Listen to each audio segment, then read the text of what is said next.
Hi, I'm Dr. Ramsey, and I work here in human ecology. I cover the area of family and consumer science education. So I work with pre-service teachers, and then I also teach in child development and family relations. Thank you so much for being here, Dr. Ramsey. Our first question for the alumni is, are there any current updates in the FACS education concentration? Okay, so as far as the concentration is concerned, we have made some curriculum changes, which I think that I'll talk about later, specifically with those questions. Do you want me to address that now? Yeah, you can. Okay, so yeah, as far as curriculum changes, we've had a few really exciting things happen. When I came on board here with human ecology, I carry a trauma-informed care certification. And so one of the things that I wanted to be able to do was train our students to implement a trauma-informed care classroom. However, with that said, we also wanted to bridge that trauma-informed care approach throughout every content area in family and consumer sciences, in human ecology, and then also to any helping profession across campus. So that's been really exciting because we added a course in trauma-informed care. It's a 4,000 level course, and we actually put it on the program of study for all CDFR majors, FACS Ed majors, and then I think our child life students are taking it as well.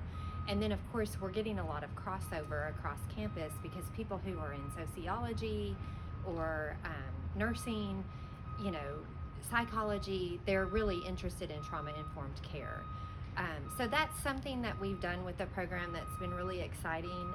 The other big piece that I would say that's new here in the concentration of family and consumer sciences is that we changed a course that was a parenting course. So if you took guidance of young children, basically we just changed that course a little bit. Actually, I changed it. It went from being 3520 to 3525. It went from being a 2 credit hour class to being a 3 credit hour class. And what's really nice about it is that we no longer just address like guidance of young children, but we really look at guiding children and parenting children throughout the entire lifespan.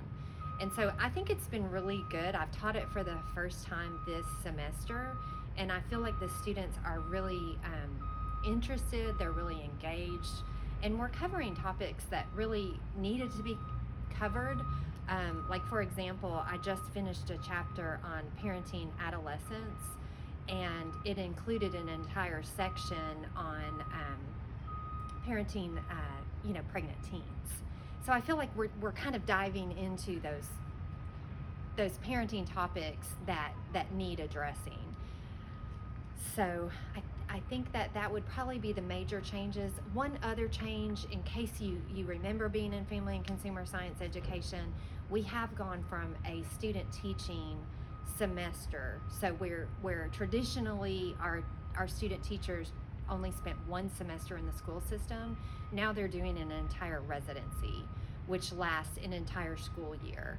And so we actually do a couple of really in-depth courses with them and finish them off with those courses leading up to fall break, and then come fall break, they're in the classroom and they stay in the classroom until they graduate.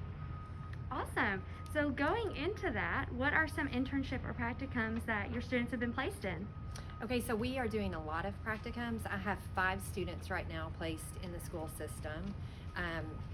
I was really concerned about this year with COVID, but all the schools have remained open, I'm happy to say, and I feel like my students are getting a great experience. They're placed with really good teachers throughout the surrounding counties, and Putnam County included. And then also my students this year have taken they've spent some time in a practicum with a local extension agent. So that's also been some really good experience for them. Sounds great. So what are some employment opportunities that students have received in the last year or so? Okay, so my last 2 graduates, they graduated in the spring, and one of my graduates, she's teaching in Mount Juliet. Her focus area is foods and nutrition.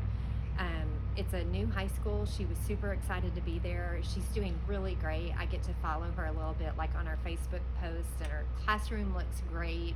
I think she's doing a super job. And then Our other student who graduated, we had two seniors this past spring. She was so excited because she wanted to be an extension agent, and that was kind of her dream job, and she really wanted to go back to her hometown, to her home county, and it turned out so perfect because there was a position open, she interviewed, and I mean, they just snatched her right up. So she is doing great as well. That's so good to hear. Are there any other information or things that you'd like to share with the alumni? So on a note, I know probably a lot of you may be watching this, and maybe perhaps you're FACS educators yourself. And one thing that I do want to tell you about is that I have worked with Senator Bailey this year on a bill that actually I ended up writing, and he's endorsing, he's carrying it, he's having Ryan Williams carry it, Representative Williams carry it into the House in January. And this bill actually requires social health education for all Tennessee middle school students, so grades 6 to 8, and it would require that there would be a FACS educator in every middle school, and that every middle school student would have access to social health education. This is something that's very near and dear to my heart. When I taught in the public school system, I'm actually dual licensed, so I have my Gen Ed license, and then I also carry my FACS Ed license.